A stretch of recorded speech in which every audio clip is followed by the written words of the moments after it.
Queremos saber con Francisco Palacio Pérez. Buenos días para todos ustedes. El día de hoy nos encontramos acá en la sexta edición de nuestro programa Queremos Saber. En esta oportunidad nos remitiremos en el saber histórico conociendo un poco más sobre los acontecimientos del pasado 23 de enero de 1958. En el día de hoy nos acompaña el abogado Luis Edgardo Marín Vera, quien es un miembro polémico de la Sociedad Bolivariana de Venezuela, quien además también es un experto en historia de Venezuela. Bienvenido, doctor Luis Edgardo. Gracias, Francisco, muy amable por la invitación que me hace la Unidad Educativa Nueva Barcelona y tú, por supuesto.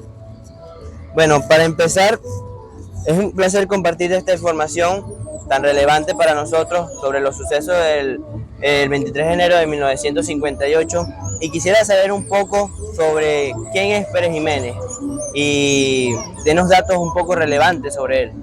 Pérez Jiménez es una figura de trascendencia para el país, Francisco, un militar que tiene una historia muy peculiar a raíz de la muerte de Carlos Delgado Chalbaud, una muerte que, por cierto, constituye el único magnicidio que ha existido en la historia de Venezuela. Se forma una junta de gobierno y la conformaba Pérez Jiménez. Eso fue en el año 50. Del año 50 al 52 se plantea una transición, pero Pérez Jiménez se hace del poder de manera de facto, de hecho, no a través de una elección libre. Por eso se habla de la dictadura de Marcos Pérez Jiménez. En otro caso, ¿nos puede contar más específicamente sobre las características más resaltantes de lo que era el gobierno de Pérez Jiménez? Muchas cosas, Francisco. La principal característica, y quiero que lo sepas tú como estudiante, de toda la audiencia que nos escucha, que si algo hizo Pérez Jiménez fue transformar el medio físico, la estructura de un país. Muchas escuelas, universidades, autopistas, obras emblemáticas las hizo Pérez Jiménez, la Universidad Central de Venezuela. Así que cuando tú me preguntas eso, nos vamos a referir, Francisco, a una transformación monumental que hizo Pérez Jiménez de todo el país en general. Todavía existe la obra, la autopista La Guaira-Caracas, la Universidad Central de Venezuela, fueron obras que quedaron, el Paseo Los Próceres en Caracas. Todo eso es una obra que hizo Pérez Jiménez como transformador del medio físico.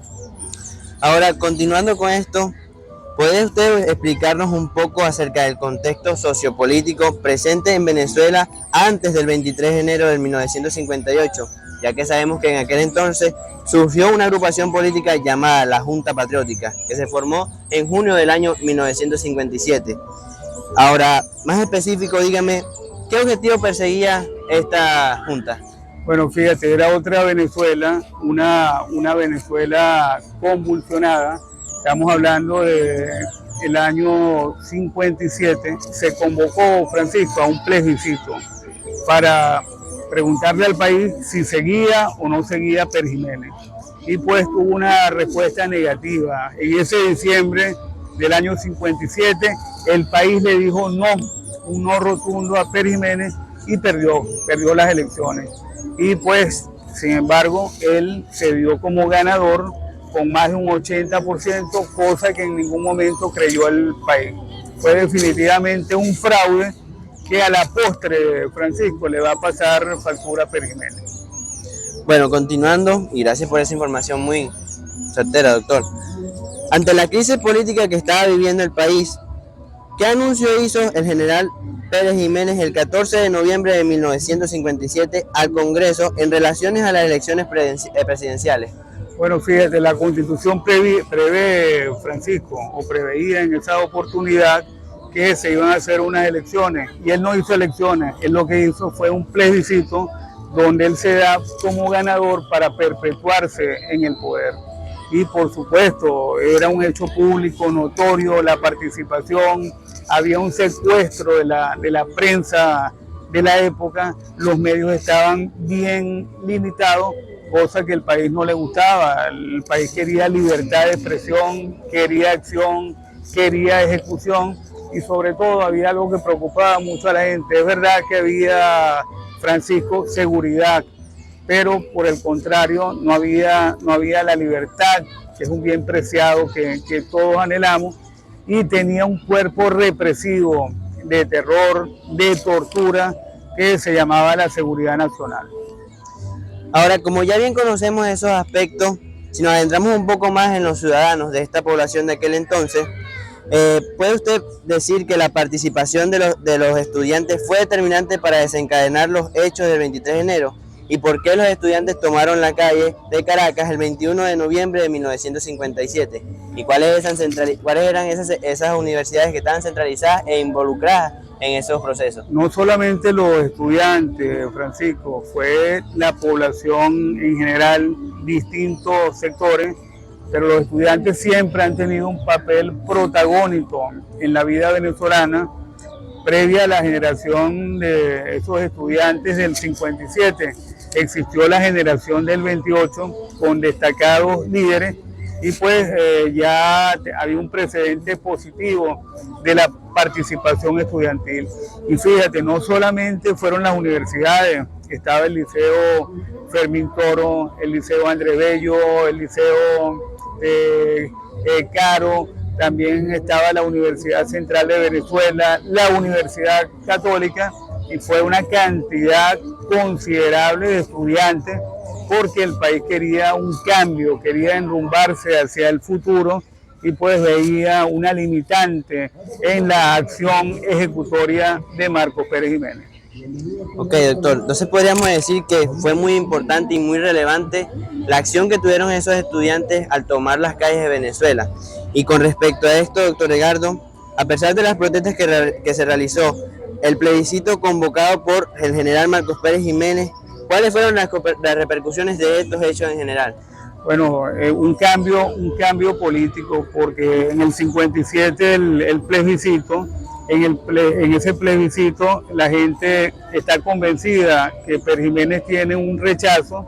Hay esa coalición de distintos partidos en la época, y no solamente los estudiantes, como te dije, Francisco Palacio, sino también organizaciones importantes como era el partido URD, con Jovito Villalba a la cabeza. Estaba el expresidente Rafael Caldera, Rómulo Betancourt, y por si esto fuera poco, se le unieron los militares. Entonces yo diría que es una unión cívico-militar la que tumba, la que echa fuera del poder a Marcos Pérez Jiménez. Doctor, haciendo una pausa acá, ¿cuáles son sus redes sociales para que la gente lo siga?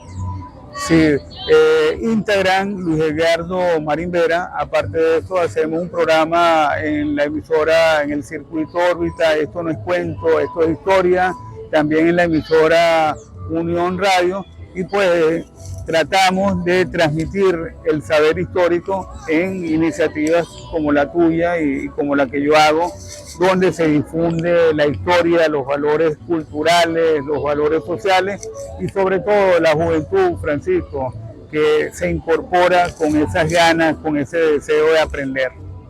Ok, recuerden a todos los que nos están viendo que nos pueden seguir como @Unidad Educativa Nueva Barcelona por la cuenta de Facebook, y Unidad Educativa Nueva Barcelona en Instagram, donde estarán apareciendo también nuestros números de contactos en la barra de acá abajo.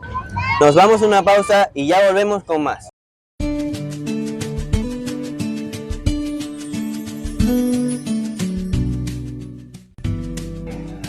La educación de nuestros hijos es una decisión muy importante.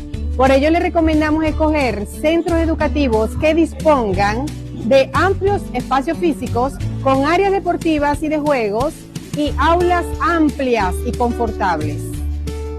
Inglés conversacional para fortalecer los programas de estudios. Laboratorios de ciencia e informática debidamente equipados. Y sobre todo, calidad académica que garantice el éxito y la prosecución de sus estudios universitarios. También es importante que usted tome en cuenta los altos niveles de seguridad. Nosotros contamos con circuito cerrado de cámaras y vigilancia permanente. Todo esto le ofrecemos en la Unidad Educativa Nueva Barcelona. Aquí nuestra dirección y números de contacto. Les esperamos.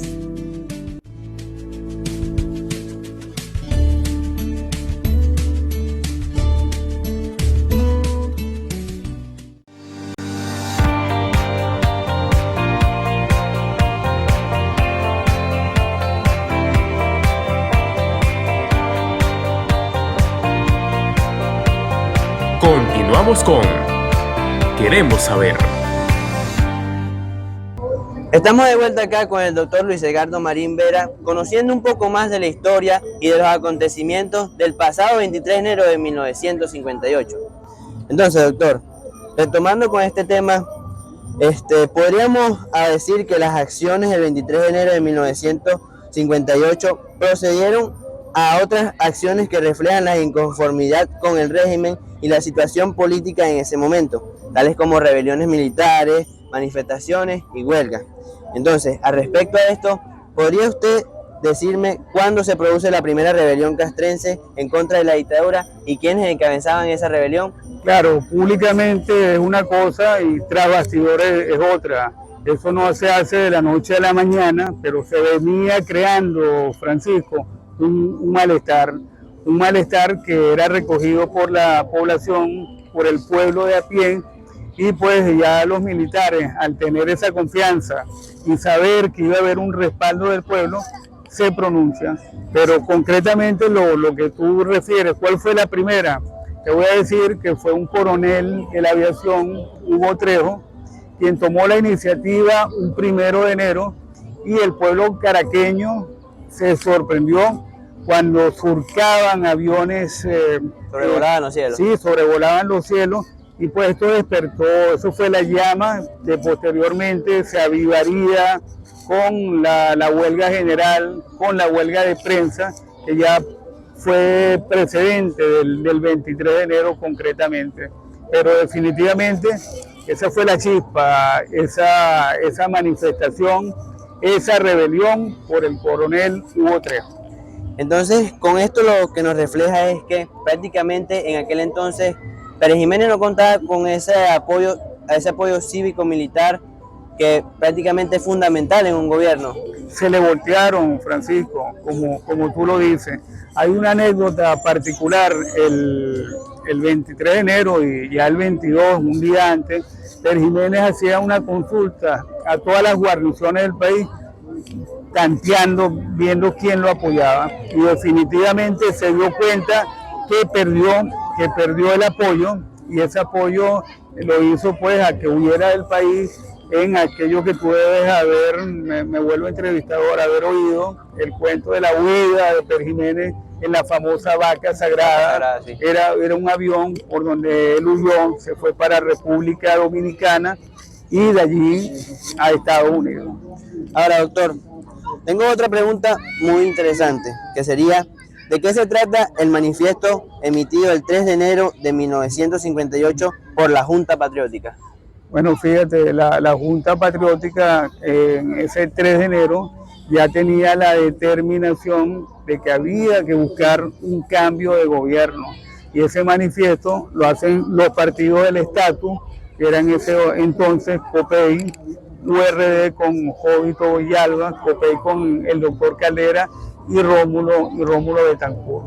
Entonces se ponen de acuerdo para buscarle una salida elegante, pero no hubo tal salida elegante. Definitivamente hizo falta un hecho de fuerza que se viene deslastrando desde la rebelión que te contaba el 1 de enero del año 58 con Hugo Trejo, la huelga estudiantil, la huelga general, la huelga de prensa, y pues ya el país, definitivamente, el país, Francisco, tú por supuesto que ni pensabas nacer en esa época, pero estaba cansado de lo que eran las dictaduras. Tuvimos una dictadura previa a la de Pérez Jiménez, la de Gómez, que duró 27 años, y que le preocupaba al país.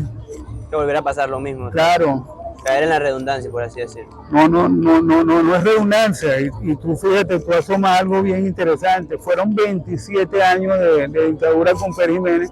Imagínate si hubiesen pasado Pérez Jiménez 27 años más, no habría la posibilidad de la alternancia de elecciones, y pues era un grupo enclaustrado, un grupo que estaba aferrado al poder. Muy bien, doctor.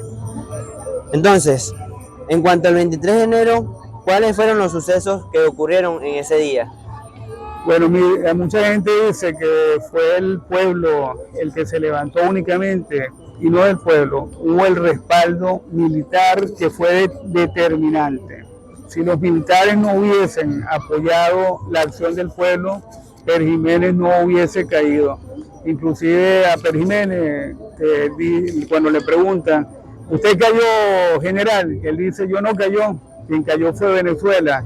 Y bueno, eso es algo bien polémico, porque sí es verdad que tenía una obra interesante, una obra reconocida, te conté de las universidades, de la autopista, de los hospitales, pero había un malestar y pues yo creo que no era grato para el país, que podías tener mucho ornato, pero no había algo esencial, y que un familiar tuyo, jóvenes estudiantes, estaban presos.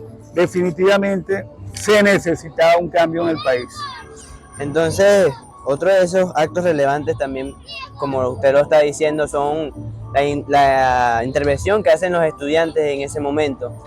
Prácticamente fue algo muy fuerte para las familias tras ese suceso de, control sobre esos estudiantes, ¿verdad? Claro, los estudiantes, la juventud, el relevo generacional, y pues no solamente los estudiantes, como tú dices, también los militares, y en fin, una conjunción de distintos factores, Francisco. Doctor, recordando por acá a la audiencia para que nos sigan a nuestras redes sociales, que estarán apareciendo por acá abajo junto a la de usted, para que se sigan informando sobre lo que queremos compartir nosotros por esta entrevista. Nos dirigimos a una pausa y ya volvemos. Hola muchachos de la Unidad Educativa Nueva Barcelona, los chicos de Queremos Saber. Por acá les habla Julio Sergio Marcano, corresponsal de Venevisión en el estado de Anzoátegui. Hoy quiero saludarlos y también incentivarlos a que se animen en este mundo audiovisual, el mundo del periodismo, también del entretenimiento y por supuesto de la información, que es muy importante, que son los pilares del periodismo: entretener, educar e informar a la población, que bueno, es esencial en este momento que estamos viviendo, mantener a las personas bien informadas para que puedan tomar decisiones. Así que la invitación es a que sigan trabajando y sigan haciendo ese trabajo que hacen en Queremos Saber. Acá desde el estado de Anzoátegui, Julio Sergio Marcano, Noticias Venevisión.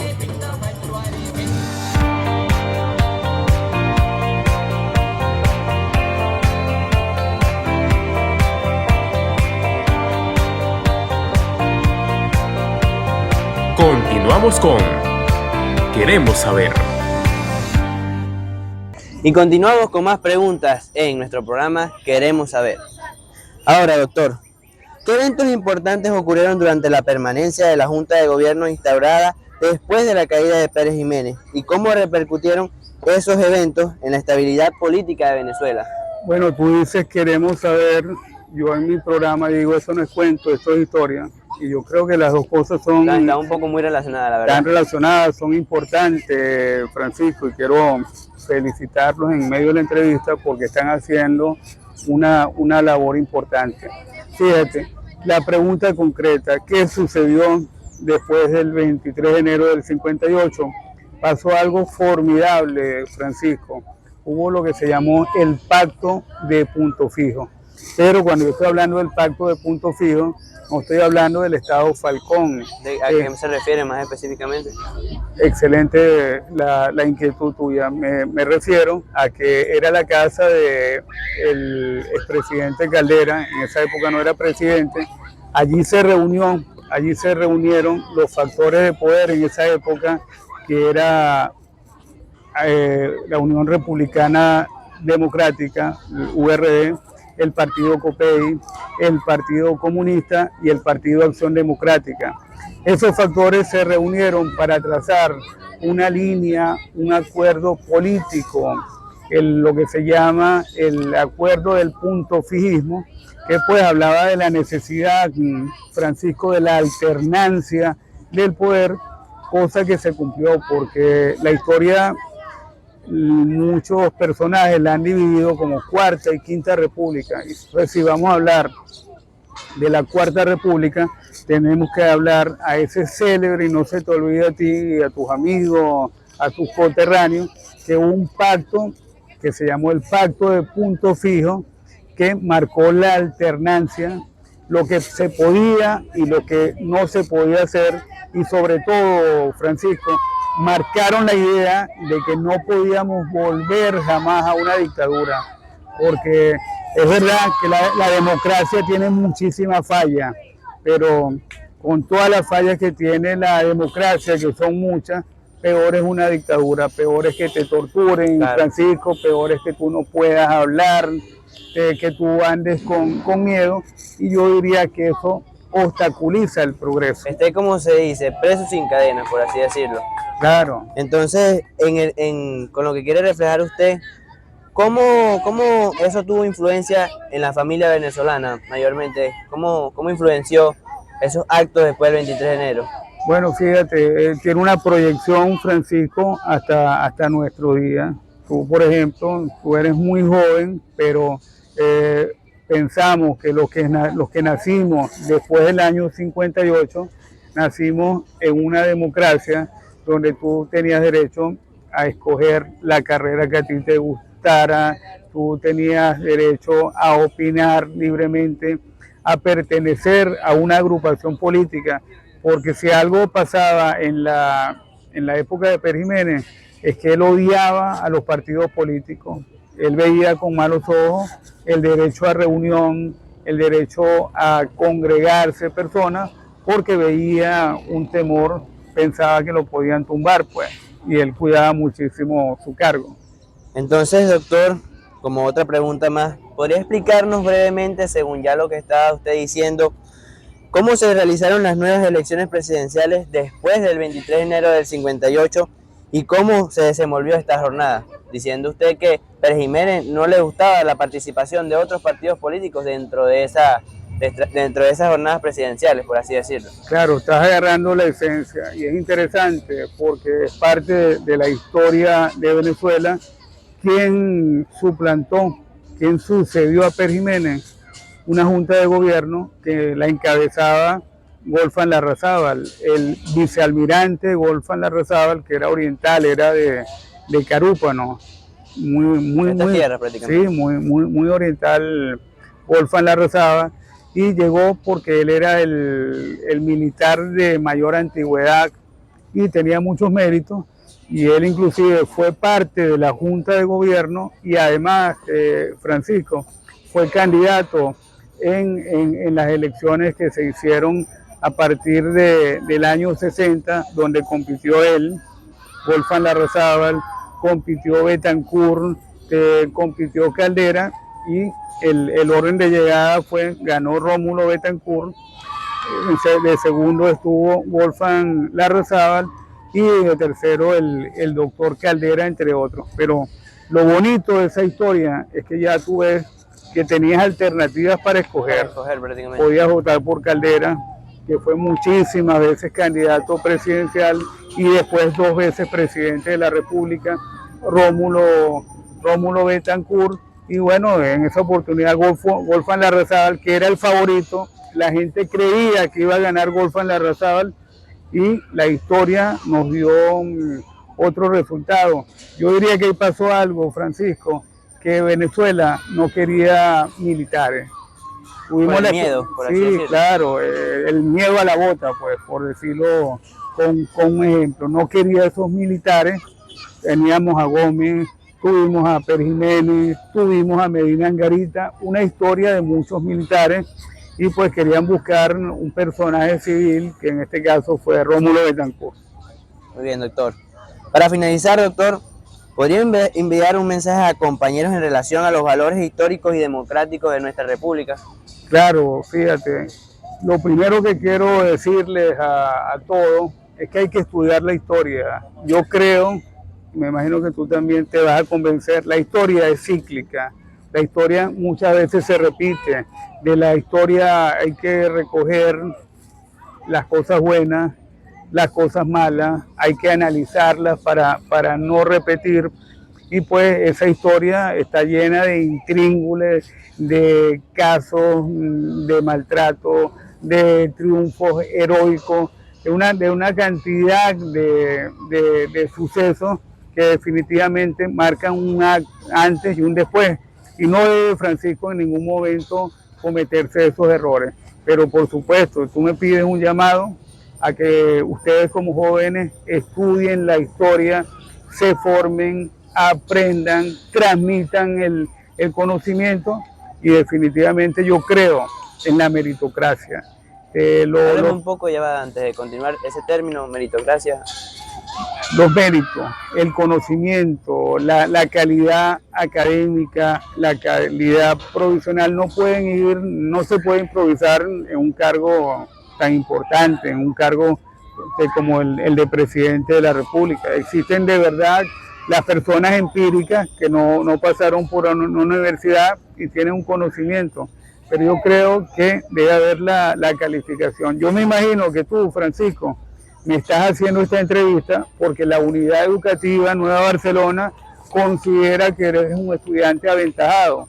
Yo no voy a desmeritar, voy a decir que tus compañeros son malos, pero yo creo que tú, si no eres el mejor, eres uno de los mejores. Y doctor, prácticamente con esto, como usted lo dice, no busco aquel mérito, sino aquella inspiración para aquellos compañeros que pueden también intervenir en nuestro programa, para que se amplíe ese conocimiento hacia las demás personas, por así decirlo, y que también se promueva dentro de la institución académica esa participación que queremos retomar nuevamente a través de estos videos. Claro, yo creo que lo importante es que nosotros estamos haciendo esta entrevista aquí en pleno centro de Barcelona, en lo que yo llamo la histórica y colonial Barcelona, pero que se difunda y no te conformes, Francisco, y díselo a tus compañeros, que esto sea para el Estado de Anzoátegui, esto tiene que ser para toda Venezuela y que con orgullo, digamos, desde Anzoátegui, desde la Unidad Educativa Nueva Barcelona, estamos transmitiendo un conocimiento genérico, un conocimiento para toda la población. Y tengo que decirlo, aquí no estamos haciendo política, pero estamos diciendo muchísimas... Hablando de historia, claro, muchas verdades. Debemos saber, nosotros como estudiantes debemos saber y reflejar esa historia que nosotros tuvimos en aquel entonces. Así no tuvimos presencia en aquel momento, pero debemos reflejar y entender, saber sobre esa historia. Y vas a aprender mucho más. Yo me imagino que tú debes tener como 15, 16 años. Sí, ya voy a cumplir los 16 años ya. Bueno, entonces tienes todo un porvenir por delante y pues pasarán los años y recordarás, este video quedará para mostrárselo a las generaciones futuras y un trabajo que se viene haciendo desde muy joven. Así que enamórate de la historia, Francisco, que eso te va a dar de verdad muchas satisfacciones y sobre todo cuando se le transmite al conglomerado. Muchas gracias, doctor, por esta entrevista. Bueno, muchísimas gracias a ti. Espero que nosotros llenemos con esto lo que le hace falta al Estado, transmitir el conocimiento histórico. Y antes de terminar por completo con esta entrevista, quiero hacer entrega de este reconocimiento al doctor Luis Edgardo Marín Vera por darnos de su valioso tiempo y darnos a conocer también de la historia del 23 de enero de 1958. Doctor. Gracias, Francisco. Bueno, pasé un susto tremendo porque detrás de la cámara hay todo un personal. Había una señora, creo que es la coordinadora académica con apellido de dictador, imagínate. Gómez. Bexy Gómez. Y bueno, yo que van a invitar a los familiares del general Gómez, pasé un susto. También estaba Alejandro Rivas, que bueno, director técnico de producción. Que es el director técnico, pero había un prócer venezolano que era José Félix Rivas. Estaba también Irenio, que entiendo que es el personaje, el camarógrafo de la unidad educativa, y la profesora, la directora Juanita. No recuerdo el apellido de Juanita. Juanita Gutiérrez. Juanita Gutiérrez. Entonces es un esfuerzo bien importante el que hace la Unidad Educativa Nueva Barcelona. Y yo creo, Francisco Palacios, que hay que invitar, sabes que Palacio era el mayordomo de Libertador, pues, que tiene también una historia importante, así que también tienes un tema para desarrollar. Y pues fíjate, hay que invitar a que otras unidades educativas, liceos, universidades se unan a iniciativas como y que proyectemos a Barcelona. Gracias por este reconocimiento. Doctor, también tenemos otro regalo para usted. Caramba, qué bueno. Un pequeño detalle de parte de la Unidad Educativa. Tenemos chocolates, tenemos estrellas y bueno, fíjate, queremos resaltar que hicimos el programa, Francisco, en la nueva Plaza Libertadores de Barcelona, que es una de las más grandes del mundo y pues le faltan algunos detalles, pero dentro de unos años tú contarás y se repetirá esta entrevista. Y gracias a ustedes por seguirnos. Y recuerden, Unidad Educativa Nueva Barcelona, excelencia educativa. Hasta la próxima edición.